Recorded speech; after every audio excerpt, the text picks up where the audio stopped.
Hi everyone, Graham Couch here from the Lansing State Journal alongside Chris Solari inside a echoey box here at the big house at Michigan Stadium in Ann Arbor after Michigan's 29-7 win over MSU, which was an interesting game in several ways, and then became an interesting aftermath when there was some punching and a Michigan player, at least one Michigan player who was involved with a number of Michigan State players near the locker room. Chris was in the middle of it almost. So not almost. I was right in the middle of it. Had to push back a few players to keep them from getting into where the reporters were. There was punching. There was kicking with the Michigan player on the ground.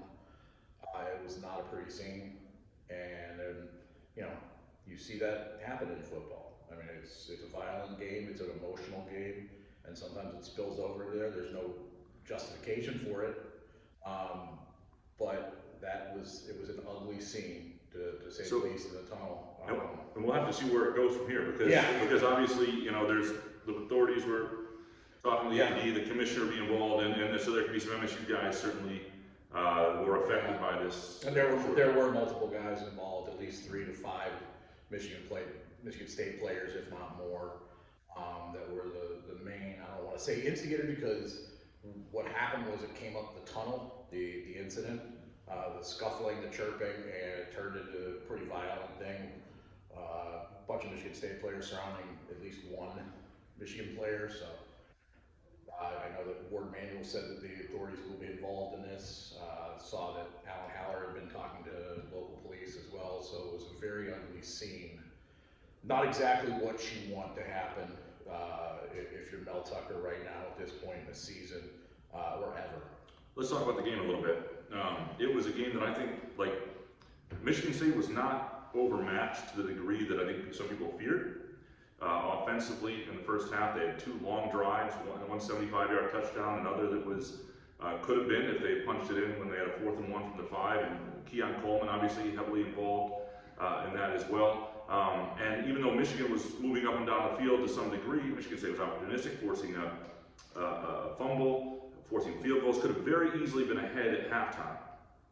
And I don't know if the second half looks different if that happens, if there's some real nervousness, energy in the stadium, but certainly the second half was a totally different story. The offense was just awful, and Mel Tucker said they might have been without 2 guards, but the game changed completely. Yeah, the game completely flipped Yeah.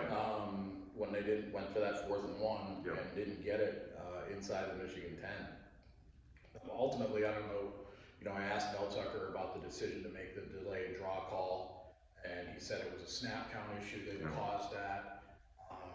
But Jalen Berger, when you talk about the play itself, that was a questionable thing, and then the personnel, because Elijah Collins again had been running the ball well and hard through traffic, and Jalen Berger got stopped for a 2-yard loss on that play. That was really the last time that Michigan State's offense had any semblance of continuity on that drop. And the play ran into 3 unblocked Michigan players. I mean, it just didn't work in any stretch of the imagination. And so there's a lot to question there. I don't question the decision to go for it necessarily, even though your defense was holding up enough that 10-10 would have been the worst thing in the world.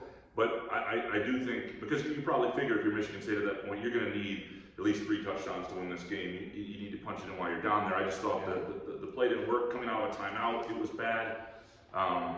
So that's something that certainly, I mean, that's, now if they got more injuries, they got guards that are, out of JD Duplain, and Duplain was in there though at the end of the game. So I don't know what the only guy that came out was Matt Carroll. So what's But Brian Green did not play. Okay, so that may have been what he was discussing, or if he did play, he wasn't playing for long because they brought in Gino Vandermark at right guard. That's the first time we've really seen him with the ones.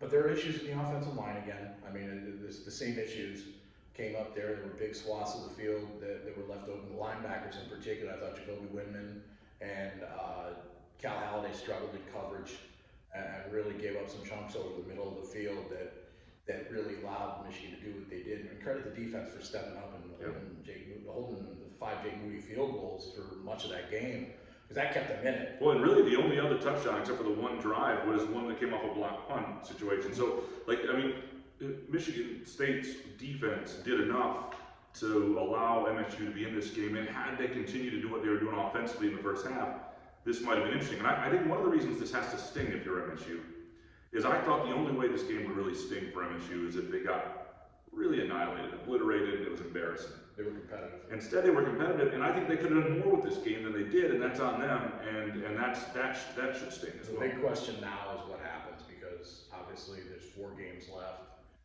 needing 3 wins to get bowl eligible, and now you've got what potentially could be a criminal investigation with your biggest rival, with a number of your players involved. And the That's not a great thing yeah. for a team that's already having some on-field issues and fighting for bowl eligibility.